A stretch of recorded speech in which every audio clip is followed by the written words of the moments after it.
जे आपां सच्ची मुच्ची ये समझते हाँ कि साडा पंथ उच्चा सुच्चा है, सारियां तो चंगा है, जे नहीं समझते फिर सिख रहने की लोड़ ही नहीं, फिर अपने आप को एवं सिख खवाउण की लोड़ नहीं। जे असीं ये नहीं मानते ना, जे आत्म सम्मान नहीं कि मेरा पंथ सब तो वधिया है, तो फिर केसदाड़ी रखे दा जां ना रखे दा जां कोई फर्क नहीं पैंदा। सो अपना पंथ आपां सर्वोत्तम मनीए, गुरु तो साडा सर्वोत्तम है ही है। अपने पंथ नूं वधाउण दी कोशिश करिए, अपने पंथ नूं, सिख पंथ नूं वधाउण वास्ते ये जरूरी है कि आपां इकट्ठे होइए। इकट्ठे होए बिना नहीं गल बनदी। यूनाइटेड स्टेट्स कट्ठियां ने, 50 स्टेटां अमरीका दीयां कट्ठियां ने, दुनिया कंबदी है। जदों रूस कट्ठा सी अमरीका कंबदा सी। हुण आपां आपस दे विच जुत्तियो जुत्ती होई जाने आ, आपां किसे नूं की डरावांगे। इसलिए इस पासे नूं ध्यान देण दी लोड़ है। साध संगत जी, राज करना खालसे अगे औखी गल नहीं, और मैं बिल्कुल शरेआम निडर होके कहना कि खालसा राज, सिख राज सारे संसार ते होना चाहिए। खालिस्तान नहीं, 2.5 जिलियां दा खालिस्तान नहीं, सारे संसार ते। पर जेड़े प्रेमियां दा विचार है कि नहीं अहां ते खालिस्तान ही लैना है, उन्हां नूं मैं बेनती करांगा कि बई जे खालिस्तान ही लैना है, यानी एक टुकड़े नूं, धरती दे एक टुकड़े नूं असां खालिस्तान बनाउणा है, फिर उहदे विच आपां आपस विच लड़ना है कि नहीं लड़ना, ये आपस पहलों सलाह कर लईए किन्ने दिन आपां कढने ने बिना लड़न तो, जां किन्ने घंटे कढने ने। पर दूसरी गल है कि जे आपां धरती दे एक टुकड़े ते खालिस्तान बनाउणा ही है, फिर जिथों असम तो लैके तिब्बत तक, उधरों तुर्की तक, इधरों श्रीलंका तक, जिथों तक सच्चे पातशाह दर्शन दिते ने, फिर वो सारा ही खालिस्तान बनाओ। पर 2.5 जिलियां दा खालिस्तान विचों टुकड़ा कढण दा की मतलब? जो बोले सो निहाल।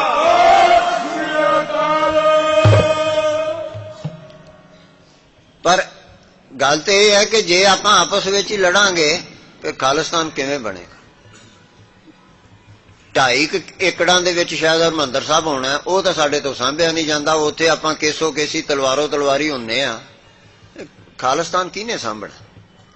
इसलिए सानू सब तो पहली गल उत्थे मैं फिर आउणा, ये आदत पाउण दी लोड़ है कि असीं सहमत होना है एक दूसरे नाल। जिहड़ा राज करदे ने वो भी ते जिहड़े प्रजा ने वो भी।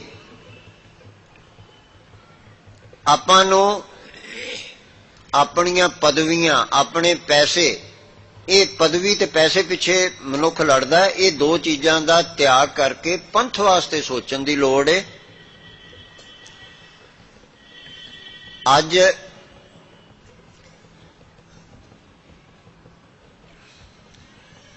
सानू ये भी सोचण दी लोड़ है कि जिस दिन असीं भारत की सुतंत्रता वास्ते अपने सिर दिते, इन्ने कष्ट चले, सब तो वध कुर्बानियां सिखां ने दित्तियां ने अपने देश की सुतंत्रता लई। अज असीं ये सारे भारत देश नूं छड्ड के विचों 2.5 जिलियां दा खालिस्तान क्यों लैने आ? की गल है सारा देश साडा नहीं? ये सारा देश साडा क्यों नहीं हैगा? असीं क्यों नहीं इत्ते राज कर सकते? क्योंकि साडी सोच ही नहीं राज करन दी। साडी सोच तो यह हैगी कि कड़ाह प्रसाद पिछे लड़ पैना। सोच तो इन्नी की है ना, राज किवें करांगे? राज करना विद्वानां दा काम है। ਇਹਦੇ ਵਿੱਚ कोई शक नहीं कि जिन्हां ने साडे वड्डियां वडेरियां ने युद्ध कीते, भगती कीती, सेवा कीती, अनेक प्रकार के कष्ट चले, वो पूजन योग ने। पर साध संगत जी मेरी गल नूं ध्यान नाल विचारियो जे, गुस्से फेर होयो मेरे ते। राज ना भगत कर सकते ने, ना संत कर सकते ने, ना योधे कर सकते ने, ना कथाकार, कोई भी गुरबाणी दे वधिया पाठी, कीर्तन करने वाले वो राज नहीं कर सकते। राज करना राजनीति की एक कला है, वो अपने आप विच है। जिहड़े कीर्तन वधिया करते ने, कथा करते ने, सेवा करते हैं, वो अपने आप विच कला है। पर राजनीति तो बिल्कुल ही एक वखरी कला है। ਸੋ ਉਹ ਰਾਜ ਨਹੀਂ ਕਰ ਸਕਦੇ। ਜੇ ਕਰ ਸਕਦੇ ਹੁੰਦੇ ਤੇ ਸਰਦਾਰ ਬਘੇਲ ਸਿੰਘ ਵਿਸਾਖੀ ਦਾ ਇਸ਼ਨਾਨ ਕਰਨ ਨਹੀਂ ਸੀ ਜਾਂਦੇ ਹਰਿਮੰਦਰ ਸਾਹਿਬ, ਨਾ ਸਾਡੇ ਮਹਾਰਾਜਾ ਜੱਸਾ ਸਿੰਘ ਇਹਨੂੰ ਛੱਡਦੇ ਸੀ ਦਿੱਲੀ ਨੂੰ। ਭਾਵ ਉਹ ਇੱਕ ਕਲਾ ਹੀ ਵੱਖਰੀ ਹੈ। ਸਿਰ ਦੇ ਦੇਣਾ ਇੱਕ ਹੋਰ ਗੱਲ ਹੈ। ਮੈਨੂੰ ਐਤਕੀ ਇੱਕ ਬੜਾ ਵਧੀਆ ਚੁਟਕਲਾ ਸੁਣਾਇਆ ਕਿਸੇ ਨੇ, ਸ਼ਾਇਦ ਸੱਚਾ ਹੀ ਹੋਏਗਾ। ਉਹਨੇ ਆਖਿਆ ਕਿ ਇੱਕ ਬੜੇ ਵਿਦਵਾਨ ਕੋਲ ਕੁਝ ਸਿੱਖ ਗਏ, ਉਹਨਾਂ ਨੇ ਜਾ ਕੇ ਆਖਿਆ ਕਿ ਅਸੀਂ ਆਪਣੇ ਸੀਸ ਦੇਣ ਨੂੰ ਤਿਆਰ ਹਾਂ, ਖਾਲਿਸਤਾਨ ਬਣਾਉਣਾ ਹੈ, ਸਿਰ ਦੇ ਦੇਾਂਗੇ, ਕੁਰਬਾਨੀਆਂ ਦੇ ਦੇਾਂਗੇ, ਬਣਾਓ ਖਾਲਿਸਤਾਨ। ਉਹਨੇ ਅੱਗੋਂ ਉਹਨਾਂ ਨੂੰ ਕੀ ਆਖਿਆ, ਬੜਾ ਧਿਆਨ ਨਾਲ ਸੁਣਿਓ। ਉਹਨੇ ਆਖਿਆ ਜੇ ਸਿਰ ਦਿੱਤਿਆਂ ਖਾਲਿਸਤਾਨ ਬਣਦੇ ਹੁੰਦੇ ਨਾ ਤੇ ਹੁਣ ਨੂੰ ਬਕਰਿਸਤਾਨ ਕਦੋਂ ਦਾ ਬਣ ਜਾਣਾ ਸੀ। ਕੀ ਉਹਨੇ ਆਖਿਆ ਇਹ ਕੀ ਉਹਨੇ ਆਖਿਆ ਰੋਜ਼ ਲੱਖਾਂ ਬੱਕਰੇ ਵੱਢੇ ਜਾਂਦੇ ਨੇ, ਲੱਖਾਂ ਬੱਕਰੇ ਰੋਜ਼ ਵੱਢੇ ਜਾਂਦੇ ਨੇ, ਕਦੀ ਬਕਰਿਸਤਾਨ ਨਹੀਂ ਬਣਿਆ। ਸਿਰ ਦਿੱਤਿਆਂ ਨਹੀਂ ਖਾਲਿਸਤਾਨ ਮਿਲਦਾ। ਉਹ ਖਾਲਿਸਤਾਨ ਭਾਵ ਰਾਜਨੀਤੀ ਦੇ ਢੰਗ ਅਪਣਾਏ ਜਾਣਗੇ, ਰਾਜ ਲੈਣ ਦੇ, ਰਾਜ ਕਰਨ ਦੇ, ਤਾਂ ਉਹ ਮਿਲੇਗਾ, ਤਾਂ ਬਣੇਗਾ, ਤਾਂ ਹੀ ਚੱਲੇਗਾ। ਹੁਣ ਇਸ ਵੇਲੇ ਇਹ ਹਾਲ ਹੈ ਸਾਡਾ ਕਿ ਅਸੀਂ ਸਿੱਖਾਂ ਨੇ ਇੱਕ ਦੂਸਰੇ ਦੇ ਵਿਰੁੱਧ ਬੜੀਆਂ ਕਿਤਾਬਾਂ ਲਿਖੀਆਂ ਨੇ, ਸਾਡੇ ਨਾਮਧਾਰੀਆਂ ਦੇ ਵਿਰੁੱਧ ਬੜੀਆਂ ਹੀ ਲਿਖੀਆਂ ਗਈਆਂ ਨੇ,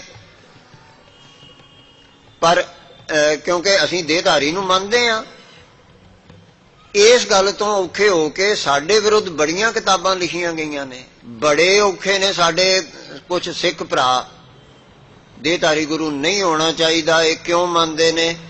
ਉਹ ਸਾਰੀਆਂ ਉਹਨਾਂ ਦੀਆਂ ਗੱਲਾਂ ਆਪਣੇ ਥਾਂ ਠੀਕ ਨੇ ਬਈ, ਆਪੋ ਆਪਣੇ ਵਿਚਾਰ ਨੇ, ਪਰ ਉਹਨਾਂ ਵਿੱਚੋਂ ਹੀ ਕਦੀ ਕਿਸੇ ਨੇ ਈਸਾਈਆਂ ਦੇ ਵਿਰੁੱਧ ਕਿਤਾਬਾਂ ਨਹੀਂ ਲਿਖੀਆਂ। ਕਦੀ ਕਿਸੇ ਵਿਦਵਾਨਾਂ ਨੇ, ਸਿੱਖ ਵਿਦਵਾਨਾਂ ਨੇ ਈਸਾਈਆਂ ਦੇ ਵਿਰੁੱਧ ਨਹੀਂ ਲਿਖੀਆਂ ਕਿ ਈਸਾਈਆਂ ਨੇ ਸਾਡਾ ਸਫਾਇਆ ਕਰ ਦਿੱਤਾ। ਕਦੀ ਸਿੱਖਾਂ ਨੇ ਇਹੋ ਜਿਹੀਆਂ ਕਿਤਾਬਾਂ ਨਹੀਂ ਲਿਖੀਆਂ ਕਿ ਈਸਾਈਆਂ ਨੇ ਸਾਨੂੰ ਲੜਾ ਕੇ ਤੇ ਕਿੱਥੇ ਦਾ ਕਿੱਥੇ ਪਹੁੰਚਾ ਦਿੱਤਾ। ਕਿਤੇ ਵਿਖਾਇਓ ਜੇ ਮੈਨੂੰ ਕੱਢ ਕੇ ਈਸਾਈਆਂ ਨੇ ਸਾਨੂੰ ਇਹ ਦੱਸਿਆ ਕਿ ਹਿੰਦੂ ਤੇ ਸਿੱਖ ਵੱਖਰੇ ਨੇ, ਸਾਨੂੰ ਲੜਾ ਦਿੱਤਾ। ਸਾਨੂੰ ਇਹ ਦੱਸਿਆ ਗਿਆ ਕਿ ਹਿੰਦੂਆਂ ਦਾ ਜਿੰਨਾ ਹੈਗਾ ਲਿਖਿਆ ਉਹ ਸਾਰਾ ਹੀ ਝੂਠ ਹੈ, ਹਿੰਦੂ ਮਿਥਿਆਸ। ਬਈ ਜੇ ਹਿੰਦੂਆਂ ਦਾ ਮਿਥਿਆਸ ਹੈ ਤੇ ਸਾਡੀ ਗੁਰਬਾਣੀ ਦੇ ਵਿੱਚ ਜੋ ਕੁਝ ਲਿਖਿਆ, ਨਰਸਿੰਘ ਅਵਤਾਰ ਹੋਰ ਅਨੇਕਾਂ ਪ੍ਰਕਾਰ ਦਾ ਲਿਖਿਆ, ਉਹਨੂੰ ਕੀ ਕਰਾਂਗੇ ਆਪਾਂ। ਫਿਰ ਬਾਬਾ ਦੀਪ ਸਿੰਘ ਵੀ ਮਿਥਿਆਸ ਹੈ। ਇਹ ਗੱਲਾਂ ਸਾਨੂੰ ਕਿਹਨੇ ਸਿਖਾਈਆਂ ਨੇ ਕਿ ਕੋਈ ਕਰਾਮਾਤ ਨਹੀਂ ਹੁੰਦੀ, ਕੋਈ ਕੁਝ ਨਹੀਂ ਹੁੰਦਾ। ਈਸਾਈਆਂ ਤੋਂ ਪਹਿਲਾਂ ਤੇ ਆਉਣ ਤੋਂ ਸਾਰਾ ਕੁਝ ਹੀ ਹੈਗਾ ਸੀ। ਅੱਜ ਈਸਾਈਅਤ ਛਾ ਗਈ ਹੈ, ਸਾਡੇ ਪੰਜਾਬ ਦਾ ਬਹੁਤ ਵੱਡਾ ਭਾਗ ਈਸਾਈ ਹੋ ਚੁੱਕਿਆ ਹੈ। ਕੋਈ ਉਹਨਾਂ ਦੇ ਵਿਰੁੱਧ ਕਿਤਾਬਾਂ ਨਹੀਂ ਲਿਖਦੀਆਂ। ਸਾਡੇ ਸਿੱਖਾਂ ਦੇ ਅਖਬਾਰ ਉਹ ਹਜ਼ਰਤ ਈਸਾ ਦੇ ਪ੍ਰਚਾਰ ਵਾਸਤੇ ਆਪਣਾ ਇੱਕ ਪੰਨੇ ਦੇ ਉੱਤੇ ਵੱਡਾ ਥਾਂ ਦਿੰਦੇ ਨੇ, ਕਿਉਂਕਿ ਪੈਸੇ ਆਉਂਦੇ ਨੇ। ਵੈਸੇ ਅਸੀਂ ਇਹ ਸਿੱਖ ਹੀ ਹੈਗੇ ਹਾਂ, ਪ੍ਰਚਾਰ ਅਸੀਂ ਈਸਾਈਅਤ ਦਾ ਕਰਦੇ ਹਾਂ। ਹੁਣ ਜੋ ਅਸੀਂ ਸਿੱਖਾਂ ਦੇ ਨਾਮਧਾਰੀਆਂ ਨੂੰ ਨਹੀਂ ਵੇਖ ਕੇ ਜਰ ਸਕਦੇ, ਕਿਉਂਕਿ ਨਾਮਧਾਰੀ ਸ੍ਰੀ ਗੁਰੂ ਗ੍ਰੰਥ ਸਾਹਿਬ ਜੀ ਨੂੰ ਵੱਧ ਤੋਂ ਵੱਧ ਸਤਿਕਾਰ ਦਿੰਦੇ ਨੇ, ਨਾਮਧਾਰੀਏ ਦਸਾਂ ਪਾਤਸ਼ਾਹੀਆਂ ਨੂੰ ਵੀ ਮੰਨਦੇ ਨੇ, ਗੁਰਬਾਣੀ ਪੜ੍ਹਦੇ ਨੇ, ਸਭ ਕੁਝ ਬਾਕੀ ਸਿੱਖਾਂ ਭਰਾਵਾਂ ਵਾਲਾ ਹੀ ਕਰਦੇ ਨੇ। ਉਹ ਤੇ ਅਸੀਂ ਨਹੀਂ ਜਰ ਸਕਦੇ, ਈਸਾਈਆਂ ਨੂੰ ਅਸੀਂ ਜ਼ਰੂਰ ਜਰ ਸਕਦੇ।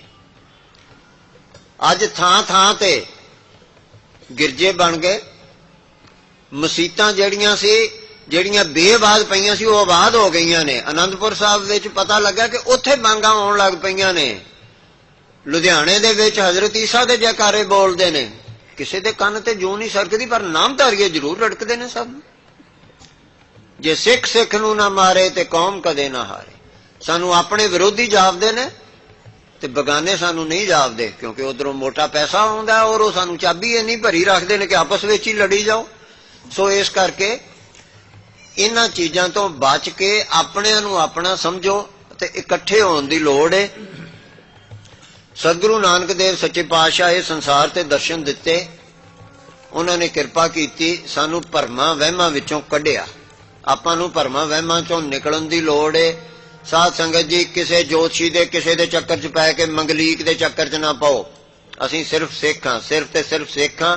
ਜਾਤ ਪਾਤ ਤੋਂ ਰਹਿਤ ਹੋਵੋ, ਜਾਤ ਕਾ ਗਰਵ ਨਾ ਕਰਿਓ ਕੋਈ।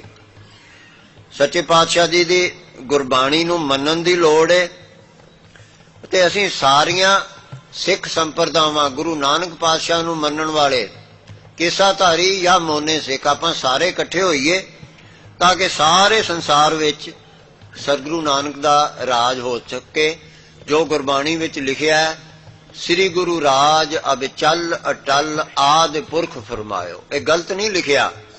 ਅੱਜ ਹਜ਼ਰਤ ਈਸਾ ਦੇ ਸੇਵਕਾਂ ਨੇ ਸਾਰੇ ਸੰਸਾਰ ਦੇ ਵਿੱਚ ਉਹਨਾਂ ਦਾ ਨਾਮ ਫੈਲਾਤਾ। ਆਪਾਂ ਕੀ ਕੀਤਾ? ਆਪਾਂ ਵੀ ਤੇ ਕਰੀਏ ਨਾ, ਆਪਸ ਵਿੱਚ ਲੜਨ ਦੀ ਬਜਾਏ ਆਪਣਾ ਪੰਥ ਫੈਲਾਉਣ ਵੱਲ ਨੂੰ ਚੱਲੀਏ। ਅਤੇ ਉਹਦੇ ਵਾਸਤੇ ਲੋੜ ਹੈ ਕਿ ਆਪਾਂ ਵਿਚਾਰਵਾਨ ਬਣੀਏ, ਵਪਾਰਕ ਬੁੱਧੀ ਬਣਾਈਏ। ਅੱਜ ਯੋਧਾ ਬੁੱਧੀ ਛੱਡ ਕੇ ਵਪਾਰਿਕ ਬੁੱਧੀ ਬਣਾਈਏ ਅਤੇ ਵਿਦਿਆ ਵੱਧ ਤੋਂ ਵੱਧ ਪੜ੍ਹੀਏ। ਅਤੇ ਅਖੀਰ ਦੀ ਗੱਲ ਹੈ ਕਿ ਰਾਜਨੀਤੀ ਵਿੱਚ ਆਈਏ। ਪਰ ਰਾਜਨੀਤੀ ਕਾਹਦੇ ਵਾਸਤੇ ਕਰੀਏ? ਪੰਥ ਵਾਸਤੇ। ਜਿੱਥੇ ਜਾ ਕੇ ਆਪਣੀਆਂ ਆਪਣੀਆਂ ਕੁਰਸੀਆਂ ਦਾ ਮਾਮਲਾ ਹੋਵੇ ਉੱਥੇ ਵੱਖਰੀ ਗੱਲ ਹੈ, ਜਿੰਨਾ ਮਰਜ਼ੀ ਆਪਸ ਵਿੱਚ ਲੜੀਏ ਭਿੜੀਏ। ਚੰਗੀ ਗੱਲ ਤੇ ਹੈਗੀ ਹੈ ਕਿ ਰਲ ਕੇ ਇੱਕ ਦੂਸਰੇ ਨੂੰ ਬਣਾਈਏ, ਪਰ ਜੇ ਨਹੀਂ ਤੇ ਜਿੱਥੇ ਪੰਥ ਦੀ ਗੱਲ ਆ ਜਾਵੇ ਉੱਥੇ ਹੋਵੇ ਨਹੀਂ ਬਈ ਇੱਥੇ ਕੋਈ ਧੜਾ ਨਹੀਂ, ਇੱਥੇ ਜਨ ਨਾਨਕ ਦਾ ਧੜਾ ਹਰ ਧਰਮ ਹੈ, ਇੱਕੋ ਹੀ ਧੜਾ ਸਾਡਾ ਸਤਿਗੁਰੂ ਨਾਨਕ ਦਾ ਸਿੱਖ ਧਰਮ ਦਾ ਧੜਾ। ਉੱਥੇ ਅਸੀਂ ਆਪਸੀ ਵਿਰੋਧਤਾ ਛੱਡ ਕੇ ਉੱਥੇ ਇਕੱਠੇ ਹੋ ਜਾਈਏ। ਹੁਣ ਅਖੀਰ ਤੇ ਇਹ ਸ਼ਬਦ ਪੜੋ ਜਿਹੜਾ ਇੱਕ ਨਾਰਾ ਬਣਾਇਆ, ਉਸ ਤੋਂ ਉਪਰੰਤ ਸਮਾਪਤੀ ਹੈ। ਸੱਚੇ ਪਾਤਸ਼ਾਹ ਕਿਰਪਾ ਕਰਨ, ਸਤਿਗੁਰੂ ਨਾਨਕ ਦੇਵ ਦਾ ਰਾਜ ਸਾਰੇ ਸੰਸਾਰ ਤੇ ਹੋਵੇ ਤੇ ਸਾਰਾ ਹੀ ਸੰਸਾਰ ਖਾਲਸਾ ਰਾਜ ਹੋਵੇ, ਖਾਲਿਸਤਾਨ ਦੀ ਲੋੜ ਹੀ ਨਾ ਪਵੇ। ਗੁਰੂ ਨਾਨਕ ਦੇ ਸਿੱਖ ਕਰੋ। ਗੁਰੂ ਨਾਨਕ ਦੇ ਸਿੱਖ ਹਾਂ, ਅਸੀਂ ਸਾਰੇ ਇੱਕ ਹਾਂ। ਪੰਥ ਪਾੜਨਾ ਪਾਪ ਹੈ, ਏਕਤਾ ਵਿੱਚ ਪ੍ਰਤਾਪ ਹੈ। ਸਾਧ ਸੰਗਤ ਜੀ ਪੜੋ ਜੀ ਸਾਰੇ।